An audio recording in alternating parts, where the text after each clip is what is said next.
राम प्रभु की अनंत कोटि वैष्णव वृंद की ओम नमो भगवते वासुदेवाय। ओम नमो भगवते वासुदेवाय।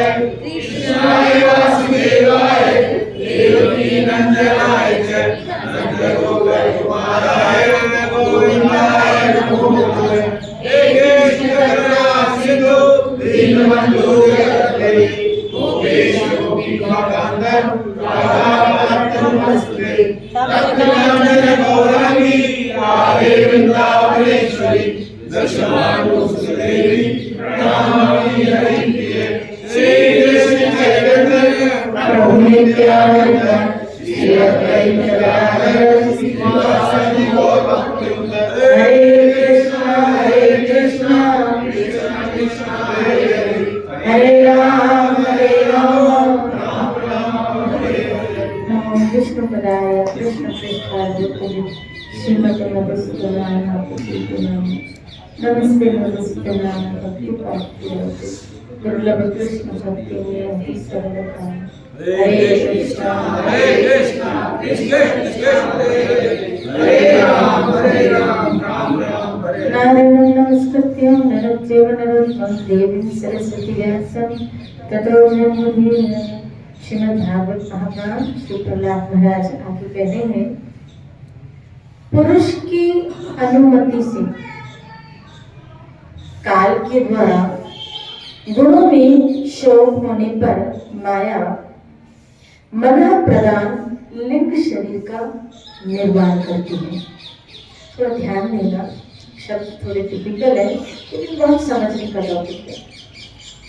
पुरुष की अनुमति से काल के द्वारा गुणों में शोभ होने पर माया मन प्रदान लिंग शरीर का निर्माण करती है। अर्थात ये लिंग शरीर इसका कारण पता क्या?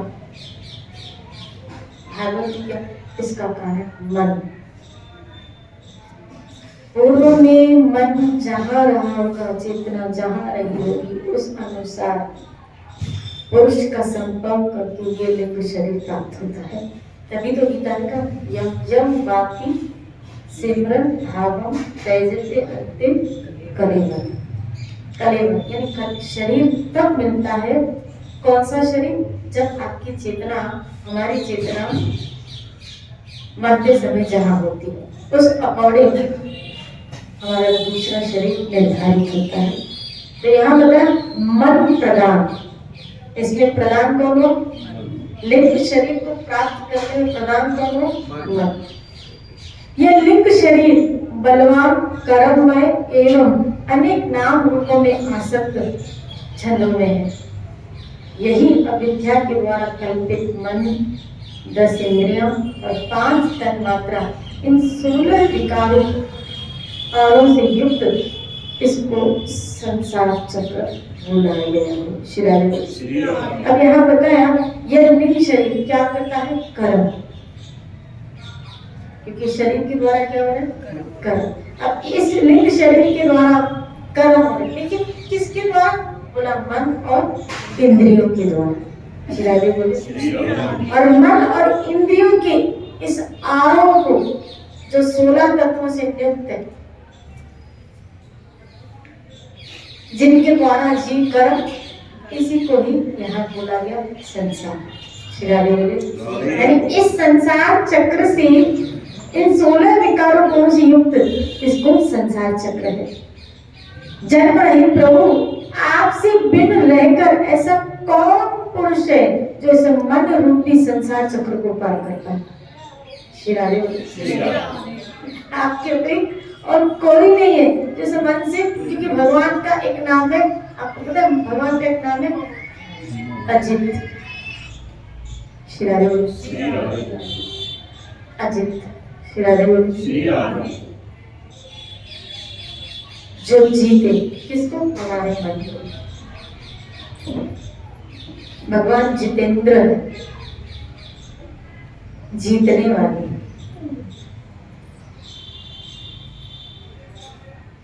जिस दिन ये जीव को ज्ञान हो जाता है कि उसके मनुष्य जन्म का देह भगवत प्राप्ति है, ईश्वर के सन्मुख होना है, तभी से ईश्वर के द्वार उसके लिए खुल जाते हैं। तभी से अब उस बीच माया भले उसको पछाड़ खिलाने की कोशिश करे, लेकिन भगवान आस लगा बैठे होते हैं और उसके साथ साथ वो खुद सहायक बनते हैं उन जीवों के लिए जो उनके पास आना चाहते हैं, जो उनके पास जाना चाहते हैं। अगर वास्तविकता में हम उनके पास जाए, क्योंकि यहाँ बताया प्रहलाद के बहुत मुश्किल है प्रभु, इस मन को भी संसार चक्र से निकलना बहुत मुश्किल है, बहुत मुश्किल है, बहुत बहुत कहो तो बहुत ही मुश्किल है। हमारा मन भागता है। इससे कल ही सायंकाल को चर्चा हुई थी इसमें कि मन भागता आज संसार के पीछे। किसके पीछे? संसार के पीछे। संसार में क्या? बोला ग्लैमर, धन, संपत्ति, वाहवाही, कीर्ति, फेम, चमक दमक, मान सम्मान की भावनाएं, ये पूरा सब लगा पड़ा है और सब इसी के पीछे। कोई धन के पीछे और पाए और पाए और पाए और पाए और पाए और पाए, और मन कभी आप देखो, कभी जितना आपने टारगेट रखा होता है कभी उससे राजी नहीं होता। मिलने के बाद उसका टारगेट बढ़ जाता है, मिलने के बाद उसका टारगेट बढ़ जाता है, क्योंकि जो हमने टारगेट रखा होता है वो कुछ वर्षों में पूरा होता है। जब कुछ वर्षों में पूरा होता है तो उन वर्षों में दुनिया और एडवांस हो चुकी होती है,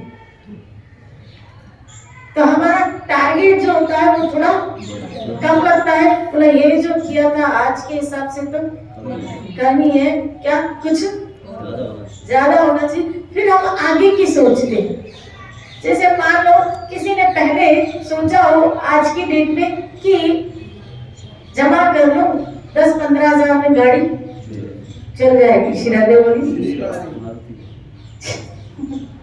बोलो तो शिरादे। और जब आज के जमाने में आया तो दाल तो गलने वाली नहीं है, शिरादे बोलो।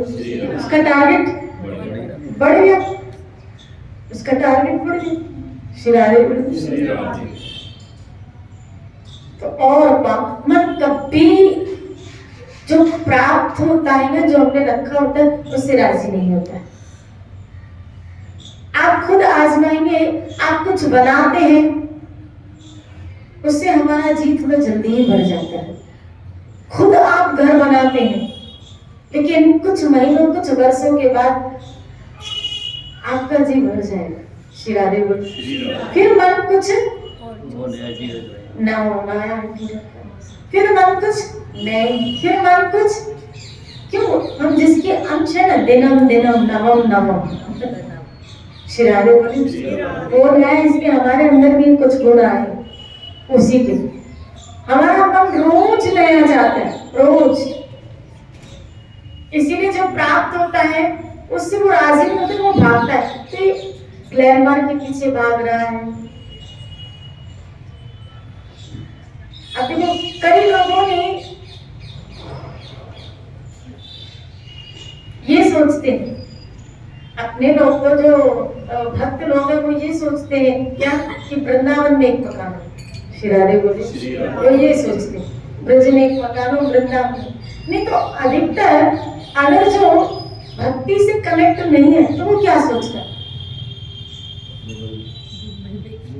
दुबई में मकान हो, अमेरिका में मकान हो, वो जयपुर से खुश नहीं होता है।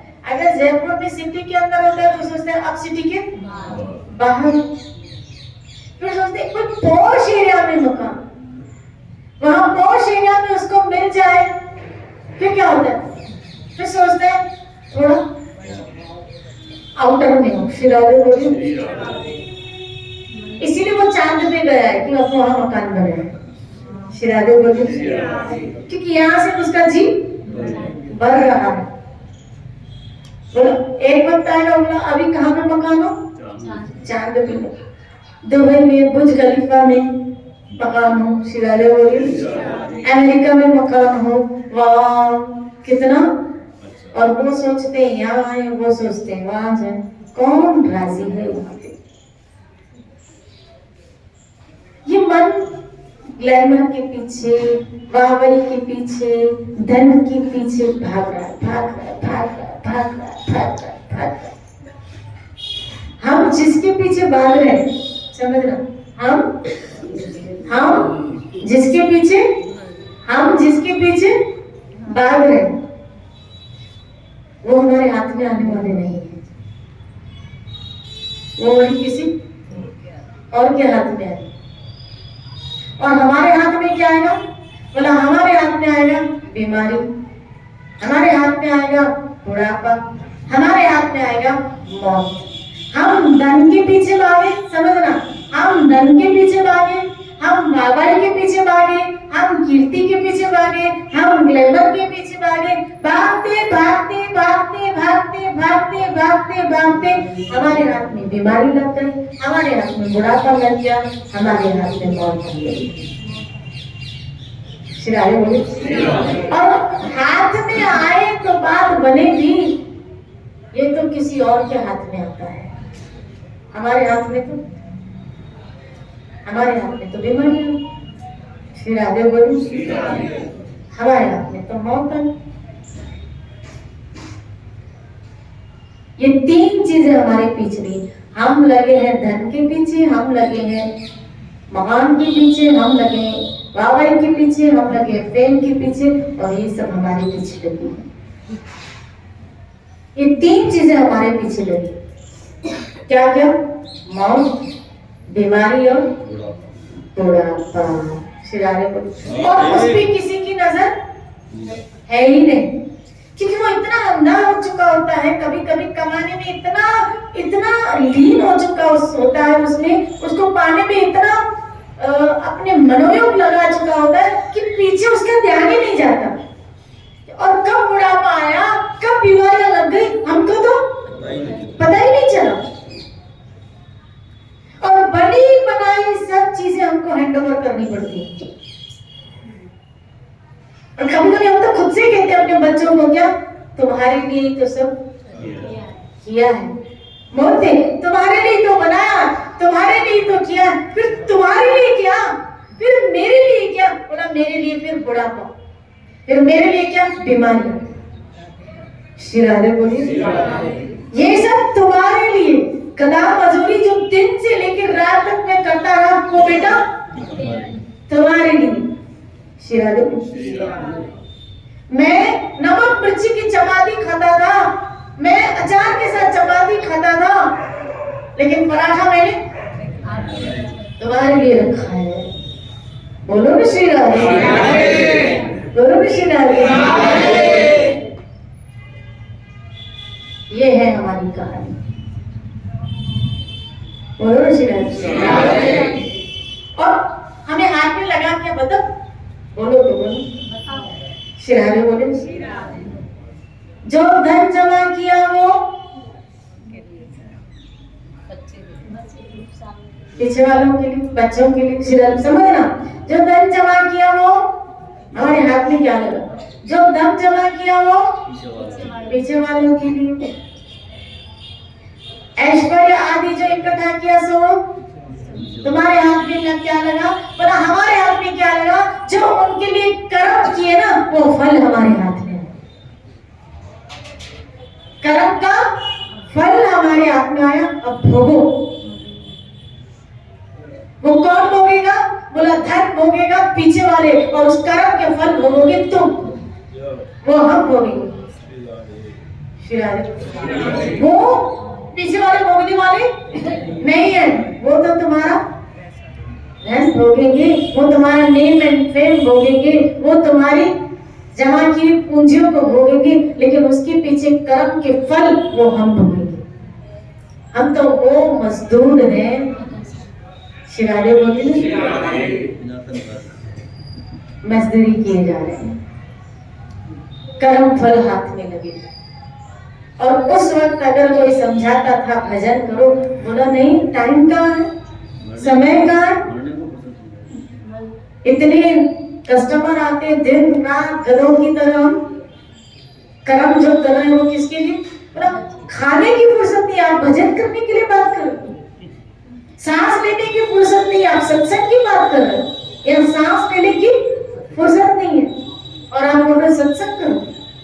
हाँ बेटा कर बता मुझे, शिराली बोले कर्म कर्मों के ऊपर कर्म करते जाओ, करते जाओ, करते जाओ। हाँ। उनके पीछे बच्चे ये चाहते हैं तो माँ बाप सलग जाए, हमारे मिल जाए। बोलो हरे कृष्णा हरे राम राम राम।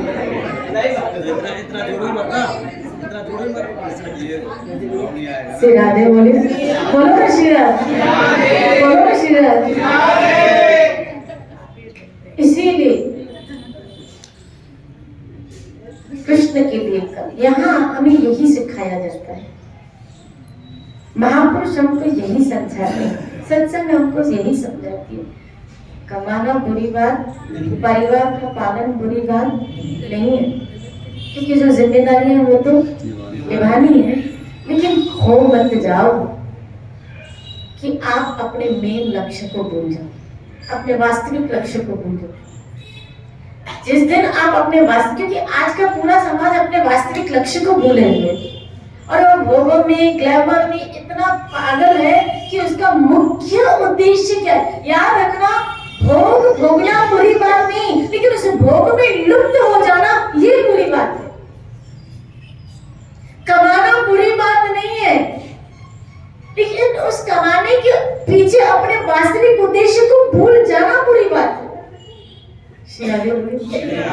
इतने मत खो जाओ कि कृष्ण आपके जीवन से निकल जाए। संसार में इतने मत लुप्त हो जाओ कि ठाकुर की कोई आपके जीवन में जगह ही ना रहे। यहाँ मिस्टेक करते हैं कि उनके लिए कोई जगह ही नहीं बचती, उनके लिए कोई टाइम ही नहीं बचता।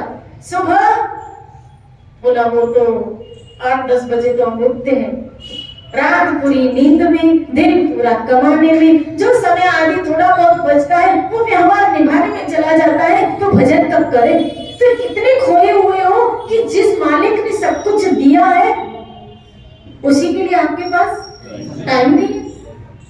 तो कभी कभी सोचती हूँ कि विचार आता है कि जो आपको देता है उसके बदले में आप कुछ तो देते हो।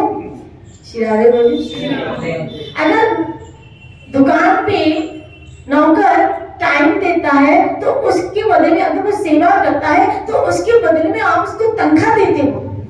काम वाली बाई घर में काम करती है तो उसके बदले में आप उसको तनख्वाह देते हो। तो जो देता है उसके बदले में आप कुछ देते हो। ईश्वर ने आपको इतना कुछ दिया, उसके बदले में आप क्या दे रहे हो उसको। शिरारे बोली, आंख भी उसने दी, क्या दिया उसके बदले में।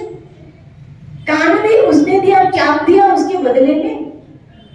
जबान भी उसने दी। यहाँ तो प्रहलाद महाराज ने कहा, क्या ब्रह्मा जी के द्वारा गाई हुई आपकी लीलाओं को गान करके मैं इस भवसागर से तर जाऊंगा।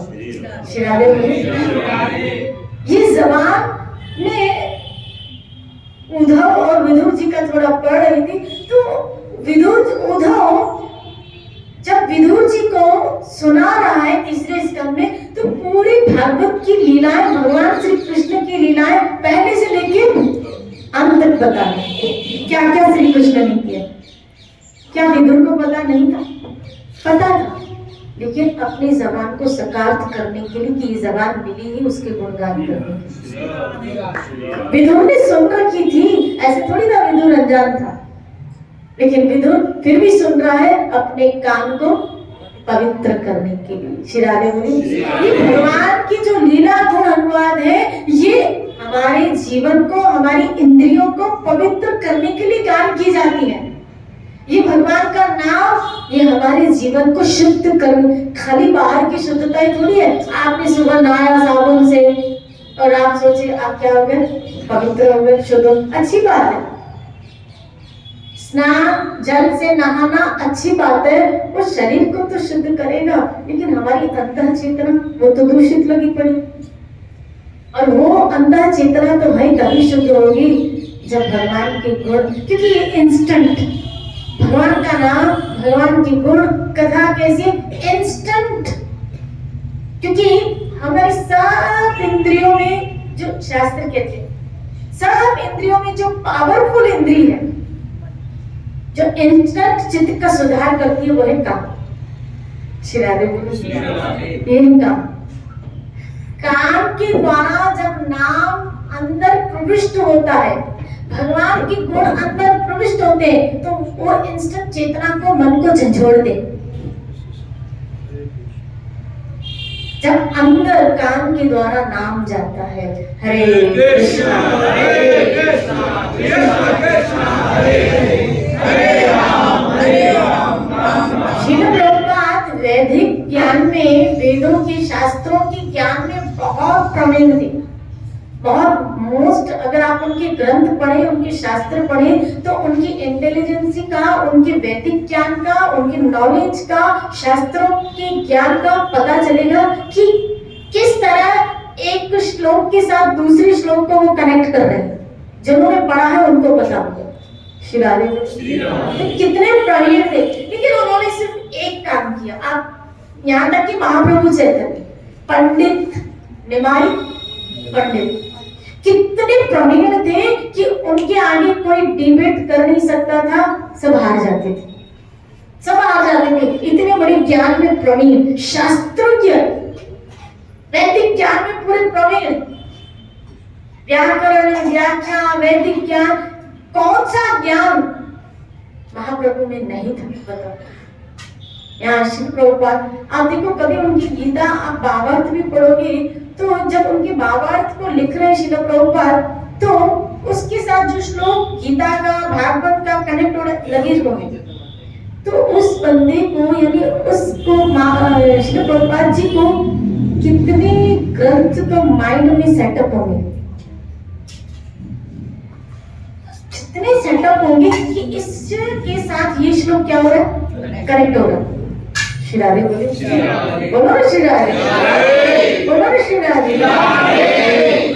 लेकिन इन लोगों ने भी क्या किया, कभी आप बायोग्राफी पढ़े श्रील प्रभुपाद की, उनका जीवन चरित्र पढ़े, तो श्रील प्रभुपाद ने वहां जाके एक ही काम किया, क्या बोला, कीर्तन, नाम बोला। दूषित चित्त को शुद्ध करने के लिए उन्होंने हिप्पियों के आगे भी खाली उनको नाम सुनाया, कीर्तन सुना। महाप्रभु चैतन्य ने क्या किया, एक ही काम किया, नाम सुनाया, कीर्तन सुना।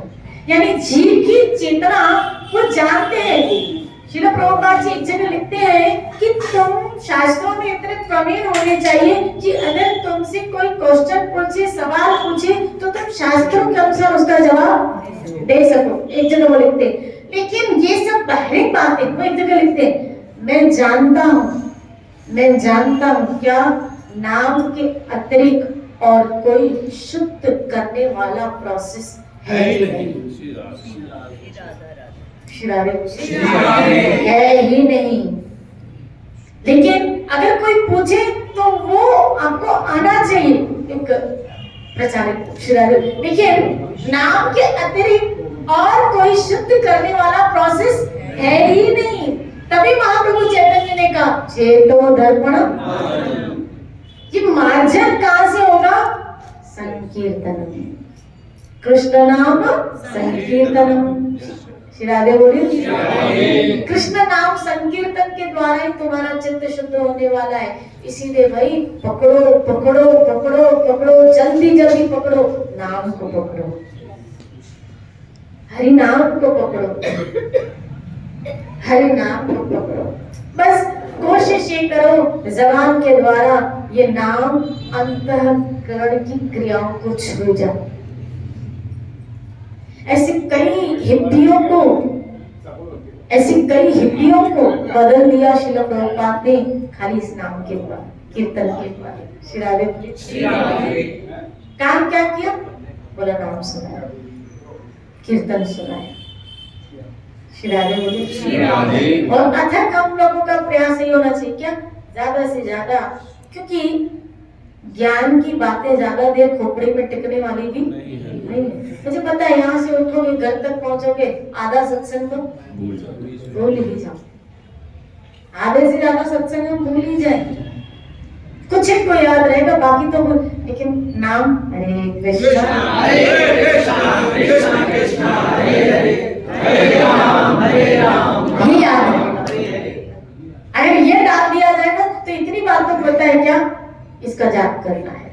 हरे कृष्णा कृष्णा कृष्णा हरे हरे हरे राम। और बताओ देती भले ज्यादा कुछ वैसे भी याद करने की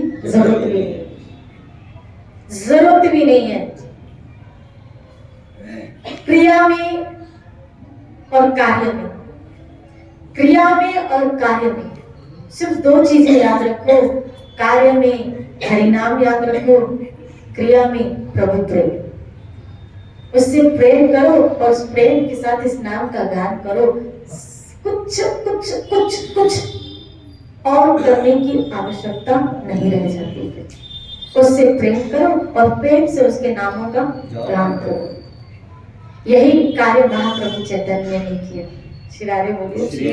बाकी सब बातें आपको इस नाम के ऊपर आस्था जगे, नाम के ऊपर विश्वास जगे, नाम के ऊपर आपकी श्रद्धा और बढ़े, वो सब सुनाया जाता है। और अगर आपने उस नाम को पकड़ लिया, कृष्ण नाम को, श्री राधे को, कृष्ण लीला को, कृष्ण कथा, क्योंकि मुझे पता है और कुछ ज्यादा याद रहने वाला नहीं है। और एंड में भी खाली यही बुलाया जाता है, हरे कृष्ण बोलो, राधे गोविंद बोलो, राम राम बोलो, श्री राधे बोलो। उस वक्त मैं आपको सत्संग सुनाऊं, भाई सुन, मैं 1 घंटा सत्संग करूंगी, श्री राधे बोलिए। कुछ पल्ले पढ़ने वाला, लेकिन उसके आगे क्या किया जाता है? कीर्तन। श्री राधे बोलिए। हो सकता है उसकी चेतना बिल्कुल अनकॉन्शियस में चली गई। कभी कभी मृत्यु के वक्त व्यक्ति अनकॉन्शियस में चला जाता है, आंख बंद हो जाती है, कान सुनने को, लेकिन फिर भी भक्त लोग क्या करते हैं? कीर्तन करते हैं। क्यों कीर्तन करते हैं? क्योंकि कीर्तन हर तरह से मंगल करने वाला है। भले उसके कॉन्शियस में, भले उसकी चेतना में, भले उसके कान में नहीं जाते, लेकिन वो मंगल करने वाला, उसका भला कर, क्योंकि उसके पास में कीर्तन हुआ ना, मतलब अब यमदूत नहीं है। मरते समय अगर किसी के समक्ष कीर्तन हो रहा है, नाम से कीर्तन हो रहा है, तो वहां यमदूत आने का सवाल ही पैदा नहीं होता। फिर आगे भले उसके मुख में ना, उसके मरते समय जो कीर्तन हुआ है ना, ये उसकी हो सकता है पूरी जीवन में कुछ नेक कमाइयां हुई हो, जिसके फलस्वरूप एंड मोमेंट पे उसको कीर्तन सुनने को मिला। श्री राधे बोलिए। यमदूत तो आ ही नहीं सकते, आ ही नहीं सकते, बरोबर आ रहे हो। अगर मुख में नाम आ जाए, ये तो सोने में सुहागा है। कान से नाम सुनाई दे, ये तो कहना ही क्या, फिर कहना ही क्या। लेकिन अगर मान लो ऐसा नहीं भी हुआ और उसके समक्ष कीर्तन हुआ, उसका मंगल होने वाला है, उसका कल्याण होने वाला है, वह यमदूत तो नहीं है। और भगवान, मैंने एक ब्रह्मवत पुराण में पढ़ा था या स्कंद पुराण में, उसमें आया है कि भगवान अपने भक्त के लिए ये व्यवस्था करते हैं, क्या कि अगर एंड मोमेंट पे उसकी इंद्रियां साथ नहीं देती, बंद हो जाती हैं, तो भगवान अपने शुद्ध भक्तों को वहां भेज देते हैं कि जाओ इसके आगे कीर्तन करो। ये ठाकुर जी के द्वारा उस भक्त के लिए योगक्षेम महात्म्य, मैं तुम्हारी योग, किसकी? भक्ति योग की रक्षा करूंगा, उसका पतन होने नहीं दूंगा। भगवान खाली योग आपकी जरूरत या आपकी जो नीड्स का ही नहीं, लेकिन आपकी भक्ति का भी योग लेते हैं, अर्थात उसकी रक्षा करते हैं, उसका पतन होने। इसीलिए तो गीता में कहा क्या कि अगर ब्रह्म प्राप्ति को मार्ग प्राप्त ने, अर्जुन पूछ रहा है, जो उस मार्ग में लगा है, कहीं वो छिन्न भिन्न बादल की तरह अस्त व्यस्त तो नहीं हो गया? मैंने कहा नहीं, हो ही नहीं सकता। उसका दूसरा जन्म किसी धनवान कुल में, किसी योगी के घर और किसी ऐसे परिवार में होगा जहां से उसने योग छोड़ा होगा, वहीं से स्टार्ट होगा। कहीं पता नहीं दिया, कहीं नहीं। आप इस मार्ग में लग पड़े हो ना, अब पतन का सवाल नहीं है, क्योंकि पीछे जो प्रेशर है ना, वो ठाकुर जी का है। वो ऐसे पकड़े हुए, ऐसे कि गिरोगे भी ना, वो अपने बाहों में ही आपको उठाने वाले, हाथों में ही थामे, वो आपको गिरने, वो अपने भक्त को गिरने नहीं देते। यही तो अंतर है मेरे ठाकुर और संसार में। संसार गिराता रहता है और गिरता है तो संसार हंसता है। श्री राधे बोले। हम गिरते हैं तो संसार हंसता है, कभी कभी तो जश्न मनाता है। हम गिरते हैं तो हंसता है। और भगवान जब भक्त किसी कारणवश माया में गिरता है, गिरता भी है, तो भगवान बाहें खोले उसको थाम लेते हैं, उसको गिरने नहीं देते। वो विनोद कुमार जी का एक भजन है, उसमें कहते हैं उसने कहा है, मैं गिरा तो खुद उठाया, ये कर्म नहीं तो क्या है। मैं गिरा, मेरे माया में मुझे गिराया, लेकिन खुद आके तुमने मुझे उठाया, ये कर्म नहीं तो क्या है। श्री राधे बोले। इसीलिए ऐसे प्यारे गोविंद के चरणों को पकड़े रखिए, नहीं तो प्रहलाद कह रहे इस चक्र से छूटना बड़ा मुश्किल है। आइए हम सब मिलके गोविंद से यही प्रार्थना करें कि प्रभु आप और आपके भक्तों के चरणों में हमेशा मेरी आसक्ति बनी रहे, यही शरण मिलता रहे और अपने जीवन को हम जय जय श्री राम।